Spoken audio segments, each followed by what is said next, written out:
હવામાન વિભાગના જણાવ્યા અનુસાર બુધવારે નીચેના 8 જિલ્લાના છૂટાછવાયા સ્થળોએ ગાજવીજ સાથે અતિ ભારે વરસાદ પડવાની સંભાવના છે, જેના પગલે ઓરેન્જ એલર્ટ આપવામાં આવી છે.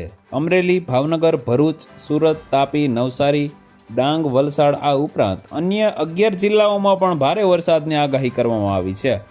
આગાહીઓને પગલે સ્થાનિક વહીવટીતંત્રને સાવચેત રહેવા અને જરૂરી પગલાં લેવા સૂચન આપવામાં આવ્યું છે.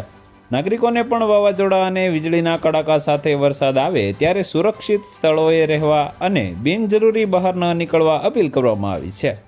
નીચાણવાળા વિસ્તારોમાં પાણી ભરાઈ શકે છે, જેથી વાહન ચાલકોને સાવચેતી રાખવાની સલાહ આપવામાં આવી છે. ભાવનગરમાં અતિ ભારે વરસાદની આગાહી કરવામાં આવી છે. તો વધુ માહિતી મેળવવા માટે ચેનલ સાથે જોડાયેલા રહો. વિડીયો પસંદ આવે તો લાઈક કરી દેજો. ચેનલમાં નવા છો તો સબસ્ક્રાઇબ કરી દેજો.